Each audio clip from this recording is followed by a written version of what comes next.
Hi. ഞാൻ ജോലിയൊക്കെ കഴിഞ്ഞിട്ട് വന്നിരിക്കുക കേട്ടോ. വീട്ടിലാണ്, ഫ്രഷ് ആയിട്ടിരിക്കുകയാണ്. അന്ന് ഞാനൊരു മാനേജറിന്റെ കഥ പറഞ്ഞിട്ടുണ്ടായിരുന്നില്ലേ? അപ്പൊ അതുപോലെ തന്നെ ഇന്നലെയും ഒരു സംഭവം നടന്നിട്ടുണ്ടായിരുന്നു കേട്ടോ. പക്ഷെ മെയിൻ ക്യാരക്ടർ മാനേജർ അല്ല, കസ്റ്റമറാണ് ഇപ്രാവശ്യം. പക്ഷെ ഇന്നലെ എനിക്കത് പറയാനുള്ള നേരം കിട്ടിയില്ല. ഇത് പലർക്കും റിലേറ്റ് ചെയ്യാൻ പറ്റുന്ന കാര്യമായിരിക്കും കേട്ടോ. കസ്റ്റമർ സർവീസിൽ ജോലി ചെയ്യുന്ന ഒത്തിരി പേരുണ്ടല്ലോ. ഇപ്പൊ പുറം രാജ്യങ്ങളിൽ, ഇപ്പൊ UK ആയാലും ഓസ്ട്രേലിയ ആയാലും ഇവിടെ കാനഡ ആണെങ്കിലും US ആണെങ്കിലും ഒക്കെ പാർട്ട് ടൈം ആയിട്ട് ജോലി ചെയ്യുന്ന ഒത്തിരി സ്റ്റുഡൻസ് അവർ മിക്കവാറും കസ്റ്റമർ സർവീസിലായിരിക്കും, അല്ലെങ്കിൽ ഫുഡ് ഇൻഡസ്ട്രിയിലായിരിക്കും. അങ്ങനെയുള്ളവര് നേരിടുന്ന മെയിൻ ആയിട്ടുള്ള ഒരു സംഭവമാട്ടോ അത്. അപ്പൊ ഞാനും കല്യാണത്തിന് മുമ്പ് ഞാൻ ഫുൾ ടൈം ജോലിയായിരുന്നു ചെയ്തിരുന്നത്. പക്ഷെ കല്യാണം കഴിഞ്ഞപ്പോൾ ഞാനത് പാർട്ട് ടൈം ആക്കി. അപ്പൊ ഞാനും ഫുഡിൽ തന്നെയാണ്. പക്ഷെ ഞാൻ IKEA-ലാണെന്ന് മാത്രം. IKEA-ൽ 2 ഉണ്ട്. ഒന്നും അപ്സ്റ്റെയർ സ്വീഡിഷ് റെസ്റ്റോറന്റ് ഉണ്ട്, താഴെ ബിസ്ട്രോ ഉണ്ട്. ബിസ്ട്രോന്റെ കൂടെ തന്നെ സ്വീഡിഷ് ഫുഡ് മാർക്കറ്റും ഉണ്ട്. അതായത് SFM എന്ന് പറയും, where you can buy Swedish products. അത് നമുക്ക് പുറത്തെവിടെയും വാങ്ങാൻ കിട്ടില്ല കേട്ടോ. ഇവിടെ IKEA-ൽ മാത്രമേ കിട്ടുള്ളൂ. അപ്പൊ പുറത്തെവിടെയും വാങ്ങാൻ കിട്ടില്ല എന്ന് ഞാൻ ഉദ്ദേശിച്ചത് വാൾമാർട്ട് അല്ലെങ്കിൽ Freshco, no frills, super store അങ്ങനെയുള്ള സംഭവങ്ങളിലൊന്നും കിട്ടില്ല. സ്വീഡിഷ് അല്ലേ, അപ്പൊ IKEA മാത്രമേ സ്വീഡന്റെ ഒരു ഷോപ്പ് എന്ന് പറയാനുള്ളൂ. അപ്പൊ ഇവിടെയാണ് അതൊക്കെ കിട്ടുക. അപ്പൊ ഇന്നലെ നല്ല തിരക്കായിരുന്നു ഫ്ലോറിൽ. ഞാനും വേറൊരു കുട്ടിയും മാത്രമേ ഉണ്ടായിരുന്നുള്ളൂ. അപ്പോൾ ഫുഡ് ആയതുകൊണ്ട് തന്നെ നമുക്ക് ടെമ്പറേച്ചർ ചെക്ക് ചെയ്യണം, പിന്നെ ഫുഡ് തീരുന്നതിന് മുമ്പ് നമ്മൾ കുക്ക് ചെയ്യണം, പിന്നെ ഇവിടെ ഒരു ഐസ്ക്രീം മെഷീൻ ഉണ്ട്, അത് ഫില്ല് ചെയ്യണം. അപ്പൊ ഇത് 2 പേരെ കൊണ്ട് ചെയ്യാൻ പറ്റുന്ന പരിപാടിയല്ല. അപ്പൊ അങ്ങനെയായപ്പോൾ ഫ്ലോറ് ഭയങ്കര ബിസിയാണ്. നമ്മൾ 2 പേര് മാത്രമേ ഉള്ളൂ. അപ്പൊ എന്താന്ന് വെച്ചാൽ എല്ലാരും ഇങ്ങനെ വെയിറ്റ് ചെയ്ത് നിൽക്കാട്ടോ. അവർക്ക് കാണുന്നുണ്ട് ഇപ്പൊ 2 പേരേ ഉള്ളൂ. So it's hard for them to handle എന്നുള്ളത് കസ്റ്റമേഴ്സിനും കാണുന്നുണ്ട്. So they are very patient, they are waiting for their number. അപ്പൊ ഈ സ്വീഡിഷ് ഫുഡ് മാർക്കറ്റിൽ അവിടുന്ന് വാങ്ങുന്ന സംഭവങ്ങൾ ഒന്നെങ്കിൽ അവിടെ ആ ഒരു ടില്ല് ഓപ്പൺ ആണെന്നുണ്ടെങ്കിൽ അവിടെ പേ ചെയ്യാം, അല്ലാന്നുണ്ടെങ്കിൽ ബിസ്ട്രോയിൽ ക്യാഷ്യർ ഉണ്ടെങ്കിൽ ബിസ്ട്രോയിൽ പേ ചെയ്യാം. അതല്ലാന്നുണ്ടെങ്കിൽ there is a third option, self serve. അതായത് ഇപ്പൊ നമുക്ക് കിയോസ്കുകൾ വെച്ചിട്ടുണ്ട്, ഒരു 8 എണ്ണം നമ്മുടെ ബിസ്ട്രോന്റെ ഫ്രണ്ടിൽ. അവിടെ നമുക്ക് തന്നെ സ്കാൻ ചെയ്തിട്ട് പേ ചെയ്തിട്ട് പോവാം. അപ്പോൾ ഒരു കസ്റ്റമർ, നമ്മളിങ്ങനെ തിരക്കിട്ട് ജോലി ചെയ്തുകൊണ്ടിരിക്കുക കേട്ടോ. ഒരു കസ്റ്റമർ, നമ്മൾ എക്സിറ്റ് ഡോറിന്റെ അടുത്താണ്. അപ്പം എക്സിറ്റ് ഡോറിലൂടെ നമുക്ക് എൻ്റർ ചെയ്യാം, എൻട്രൻസിൽ കൂടെ എൻ്റർ ചെയ്യാം, പിന്നെ റിട്ടേൺസിൽ വേറൊരു ഡോറുണ്ട്, അതിലേയും എൻ്റർ ചെയ്യാം കേട്ടോ. അപ്പൊ ഈ പുള്ളി വെള്ളക്കാരനാണ്, ഒരു മിഡ് ഏജ് പേഴ്സൺ. ഇങ്ങനെ എക്സിറ്റിൽ കൂടെ അങ്ങനെ പറഞ്ഞത് ഞാൻ കണ്ടു കേട്ടോ. വെരി എന്താ പറയാ, നന്നായിട്ട് ഡ്രസ്സപ്പ് ഒക്കെ ചെയ്തിട്ട്. അയാളുടെ ഡ്രസ്സ് കണ്ടപ്പോൾ ഞാൻ വിചാരിക്കുകയും ചെയ്തു, ആ കോംബോ കണ്ടപ്പോൾ ദാറ്റ്സ് എ നൈസ് കോംബോ എന്ന് ഞാൻ വിചാരിക്കുകയും ചെയ്തു. ഗ്രേയും പിങ്കും ആയിരുന്നു, ഗ്രേ പാൻസ് പിങ്ക് ഷർട്ട്. അപ്പൊ ഞാനിങ്ങനെ നോക്കിട്ടോ. അപ്പൊ നമ്മുടെ അടുത്തേക്കല്ല വന്നത്, നേരെ SFM-ലേക്ക് പോയി. അപ്പൊ ഞാൻ ഓർത്തു okay, he has gone there. അപ്പൊ അവിടുന്ന് സാധനങ്ങളൊക്കെ എടുത്തിട്ട് ആള് വന്നു. നമ്മുടെ അടുത്തേക്കല്ല, കിയോസ്കിലേക്ക് പോയി. അപ്പൊ എനിക്ക് ഇവിടെ നിന്നിട്ടുണ്ടെന്നുണ്ടെങ്കിൽ എനിക്ക് നേരെയുള്ള കിയോസ്ക് കാണാൻ പറ്റും. അതായത് he's facing me, I mean he was in the kiosk which faces me. അപ്പൊ എനിക്ക് കാണാം ഇയാൾ എന്താ ചെയ്യണമെന്നുള്ളത്.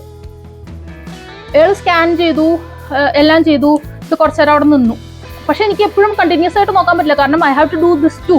ഈ ഫുഡും പ്രിപ്പയർ ചെയ്യണം എനിക്ക്. അപ്പം എനിക്ക് കോൺസെൻട്രേറ്റ് ചെയ്യാൻ പറ്റില്ലായിരുന്നു അയാളുടെ അടുത്തേക്ക്.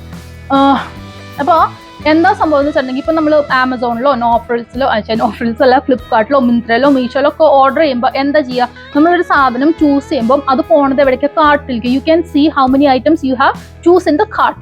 അവിടെയല്ല കാണാൻ പറ്റുക. അപ്പൊ സെയിം സംഭവം തന്നെയാണ് ഇവിടെ ഉള്ളത്, ഈ കിയോസ്കിലുള്ളത്. പക്ഷേ ഡിഫറൻസ് എന്ന് വെച്ചാൽ വാൾമാർട്ടിലും നോഫ്രിൽസിലും സൂപ്പർ സ്റ്റോറിലൊക്കെ കുറച്ച് ഡിഫറൻസ് ഉണ്ട്.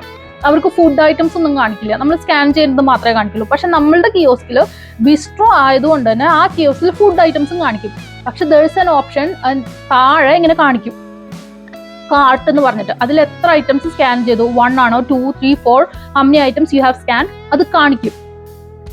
അപ്പോ ഇങ്ങനെ നമ്മുടെ താരം അവിടെ സ്കാൻ ചെയ്തിട്ട് ഇങ്ങനെ നോക്കിയിട്ടൊന്നും കാണുന്നില്ല. അപ്പൊ ഇങ്ങനെ നിന്നിട്ട് ഇങ്ങനെ കാണിക്കുന്നത് ഞാൻ കാണുന്നുണ്ട്. നമ്മുടെ സുരേഷ് ഗോപി കാണിക്കുന്ന പോലെ ഇങ്ങനെ ഇതെന്താ ഇത് എന്ന് പറഞ്ഞിട്ട് ഇങ്ങനെ കാണിക്കുന്നത് ഞാൻ കാണുന്നുണ്ട് കേട്ടോ. ഞാൻ ഒന്നും പറയാൻ നിന്നില്ല, ഞാനിവിടെ എന്റെ പണി തുറന്നുകൊണ്ടിരിക്കുക കേട്ടോ. ഇയാൾ എന്താ ചെയ്തതെന്ന് വെച്ചാൽ അവിടെ നിന്നിട്ട് ഒരു അലർച്ച, hey can you come and help me please. അപ്പൊ ഞാനിങ്ങനെ നിന്നു. എല്ലാവരും കസ്റ്റമേഴ്സ് അടക്കം ഇങ്ങനെ നോക്കുകയാണ്. എംബാരസ് ആയി എന്ന് പറഞ്ഞാണ്ടല്ലോ അയാള് he was screaming at the machine, ഞങ്ങളുടെ അടുത്ത്, പിന്നെ അവിടെ നിൽക്കുന്ന കസ്റ്റമേഴ്സിന്റെ അടുത്തും. But he was not screaming at himself. ഇയാളുടെ ഫ്രസ്ട്രേഷൻ കാണിച്ചത്, he was showing his inability to figure out a simple thing by screaming. അപ്പൊ ഞാനിങ്ങനെ നോക്കി നിൽക്കുക കേട്ടോ. കുറച്ചു നേരത്തേക്ക് ഞാനൊന്നിങ്ങനെ ബ്ലിങ്കി ഇങ്ങനെ നിന്നു. കാരണം നമ്മളുടെ മനസ്സിൽ ഇങ്ങനെ പോകുമ്പോൾ വെൽ എഡ്യൂക്കേറ്റഡ് അല്ലെങ്കിൽ വെൽ ഡ്രസ്ഡ് ഒരു പേഴ്സൺ, ഡീസെന്റ് ആണ്, സോ റെസ്പെക്ട്ഫുൾ ആണെന്നൊക്കെ വിചാരിച്ച് നമ്മൾ നമ്മൾ ഒബ്സർവ് ചെയ്യുമ്പോൾ ഒരു നിമിഷ നേരം കൊണ്ട് നമ്മുടെ മനസ്സിലേക്ക് ഒരു എന്താ പറയുക ഒരു ഇമേജ് പതിയില്ലേ, അതിങ്ങനെ ചീട്ട് കൂട്ടാരും അതിങ്ങനെ എന്നങ്ങനത്തെ തകർന്നു പോയി. ഞാൻ വെച്ചത് എന്ത് മനുഷ്യനിത്. അയാൾ പറഞ്ഞത് എന്താണ്, this shit doesn't work, can you come and help me. അപ്പൊ ഞാൻ പറഞ്ഞു ഐ കാൺ, ബിക്കോസ് ഞാനിവിടെ ഫ്ലോറിലാണ്, എനിക്ക് ഇവരെ ഹെൽപ്പ് ചെയ്യാണ്ട്, you just figure it out, you just need to press the card. അതാണ് ഞാൻ പറഞ്ഞത്. എന്നിട്ട് അയാൾ സംഭവം ചെയ്തിട്ട് കലിച്ചിളകി അങ്ങോട്ട് പോയി. അപ്പൊ ബാക്കിയുള്ള കസ്റ്റമേഴ്സ് ഇവിടെ നിൽക്കുന്നവർ എൻ്റെ അടുത്ത് പറഞ്ഞു, എൻ്റെ അടുത്തല്ല മറ്റേ കുട്ടിയുടെ അടുത്തും കൂടെ പറഞ്ഞു, ഡോണ്ട് വറി അബൌട്ട് ദിസ് എന്ന് പറഞ്ഞു. അല്ല നമ്മളതിനെ കുറിച്ച് പറയുകയൊന്നും ചെയ്യുന്നില്ല, അങ്ങേരുടെ സ്റ്റാൻഡേർഡ് കാണിച്ചിട്ട് പോയി. ഇതിൽ നിന്ന് എനിക്കൊരു കാര്യം മനസ്സിലായത് എന്താ അറിയോ, എനിക്കിതിങ്ങനെ പറയണം എന്ന് തോന്നി. ഇന്നലെ മുഴുവനും ഞാൻ ഇതിങ്ങനെ എൻ്റെ തലയിൽ ഇട്ടുകൊണ്ടിരിക്കുകയായിരുന്നു കേട്ടോ. നമുക്ക് പുറം രാജ്യങ്ങളിലേക്കൊക്കെ പോകുന്ന ആൾക്കാരാണെങ്കിലും നാട്ടിൽ നിൽക്കുന്ന ആൾക്കാരാണെന്നുണ്ടെങ്കിലും നമ്മൾ പുതിയൊരു സ്ഥലത്ത് എത്തുമ്പോൾ നമുക്കൊരു അങ്കലാപ്പുണ്ട്, ഇല്ല എന്നല്ല. ഇവിടെ ആദ്യമായിട്ട് വന്നപ്പോൾ എനിക്ക് അങ്കലാപ്പ് മാത്രമേ ഉണ്ടായിരുന്നിട്ടുള്ളൂ. അപ്പോൾ നമുക്ക് അറിയാത്തൊരു സ്ഥലത്ത് പോകുമ്പോൾ ഇപ്പം ഇങ്ങനെ ഫുഡിൻ്റെ ഇതിലൊക്കെ ആണെന്നുണ്ടെങ്കിൽ, ഫാസ്റ്റ് ഫുഡിലാണെന്നുണ്ടെങ്കിൽ മിക്കവാറും കിയോസ്കുകൾ തന്നെയായിരിക്കും ഉണ്ടാവുക. അപ്പോൾ പോയി അവിടെ നിൽക്കുക. നിങ്ങൾക്ക് അറിയില്ല എന്നുണ്ടെങ്കിൽ അവിടെ ഇഷ്ടംപോലെ ആൾക്കാരുണ്ട്, വേറെയും കസ്റ്റമേഴ്സ് വന്ന് ഓർഡർ ചെയ്യും അതിൽ. അപ്പോൾ ഓരോ സ്ഥലത്തേക്ക് മാറി നിന്നിട്ട് observe what they are doing, എന്നിട്ട് തന്നെ ചെയ്യാൻ നോക്കുക. എന്നിട്ടും പറ്റില്ല എന്നുണ്ടെന്നുണ്ടെങ്കിൽ അവിടെ ജോലി ചെയ്യുന്ന, അവിടെ ക്യാഷിലോ അല്ലെങ്കിൽ മറ്റുള്ള പോയിന്റുകളിലോ ജോലി ചെയ്യുന്ന ആരോടെങ്കിലും പൊളൈറ്റ് ആയിട്ട് ചോദിക്കുക, ഒന്ന് ഹെൽപ്പ് ചെയ്യാൻ. അവിടെ ജോലി ചെയ്യുന്നവരും ഹ്യൂമൻ ബീയിങ്സ് തന്നെയാണ്. കസ്റ്റമർ സർവീസിലാന്ന് കരുതിയിട്ട് ഈ കസ്റ്റമേഴ്സ് എന്ന് പറയുന്ന ആൾക്കാർക്ക് അവിടെ ചെന്നിട്ട് അവരുടെ അടുത്ത് എന്തും പറയാനൊന്നുമില്ല. അപ്പോൾ അതുകൊണ്ട് നിങ്ങൾ അങ്ങനെ ഏതെങ്കിലുമൊക്കെ പുതിയൊരു സ്ഥലത്തേക്കൊക്കെ പോവാന്നുണ്ടെന്നുണ്ടെങ്കിൽ ബി കൈൻഡ് അവിടെ ജോലി ചെയ്യുന്നവരുടെ അടുത്ത്. അതായത് ഒന്നാമതോ നല്ല തിരക്കാണ്, അവിടെയാണെന്നുണ്ടെങ്കിൽ ആൾക്കാരും ഇല്ല. അങ്ങനെയുള്ളൊരു സമയത്താണ് നമ്മുടെ അടുത്ത് വന്നിട്ട് ഈ ഒരു കസ്റ്റമർ അലറി ചെയ്ത്. അതായത് നമ്മളൊന്നും പറഞ്ഞില്ല എന്നുണ്ടെങ്കിലും നിങ്ങൾ അങ്ങനെ ചെയ്യാതിരിക്കുക. ഒബ്സർവേഷൻ എന്ന് പറയുന്ന സംഭവം ഏറ്റവും ബെസ്റ്റാണ് ലൈഫിൽ. നമുക്ക് ഭയങ്കര ഈസി ആയിട്ട് പല കാര്യങ്ങളും ഹാൻഡിൽ ചെയ്യാൻ പറ്റും. അപ്പോൾ ഇതൊന്ന് ഷെയർ ചെയ്യണമെന്ന് തോന്നി. അപ്പോൾ നിങ്ങൾ ഏതെങ്കിലുമൊക്കെ ഒരു പുതിയ സ്ഥലത്ത് പോവാണ്, നിങ്ങൾ ആകെ കൂടെ നെർവസ് ആണ്, അങ്കലാപ്പിലാണെന്നുണ്ടെങ്കിൽ മാറി നിൽക്കുക. ബി കാം, മാറി നിൽക്കുക. മാറി നിന്നിട്ട് ഒബ്സർവ് ചെയ്യുക എന്താ ചെയ്യണമെന്നുള്ളത്. ഇനി അത് താല്പര്യമില്ല എന്നുണ്ടെങ്കിൽ അവിടെ പോയി ചോദിക്കുക. നമ്മളെല്ലാവരും എല്ലാം അറിഞ്ഞിട്ടൊന്നും അല്ലല്ലോ വരണത്. ഒന്ന് പൊളൈറ്റ് ആയിട്ട് ചോദിച്ചു വെച്ചാൽ ആകാശമൊന്നും ഇടിഞ്ഞു വിടാനൊന്നും പോണില്ല. അപ്പൊ എന്തായാലും ഇത് ലൈഫിൽ ഭയങ്കര യൂസ്ഫുൾ ആയിരിക്കും എന്ന് എനിക്ക് തോന്നി. ഇന്നലെ മുതൽ ഇത് എൻ്റെ തലയിൽ ഇങ്ങനെ കിടന്ന് കറങ്ങിക്കൊണ്ടിരിക്കുക. അതൊന്ന് പറയാമെന്ന് വിചാരിച്ചു, അത്രേ ഉള്ളൂ. അപ്പൊ നിങ്ങൾക്ക് ഇത് ഇപ്പൊ പറയുന്ന കാര്യങ്ങൾ എന്തെങ്കിലും ഒരു തോട്ട്ഫുൾ ആയിട്ടുള്ള സംഭവമാണെന്ന് തോന്നുകയാണെന്നുണ്ടെങ്കിൽ സബ്സ്ക്രൈബ് ചെയ്യാം കേട്ടോ. അപ്പൊ നമുക്ക് അടുത്തൊരു കഥയായിട്ട് കാണാം. അടുത്തൊരു കഥ എന്ന് പറഞ്ഞാൽ ഇനി 2 എണ്ണം കൂടി ഉണ്ട് ഞാൻ ഒബ്സർവ് ചെയ്തത്. അത് നമുക്ക് അടുത്ത പ്രാവശ്യത്തിലിടാം. അപ്പൊ എല്ലാവരും നന്നായിട്ടിരിക്കുക. God bless you. ബൈ.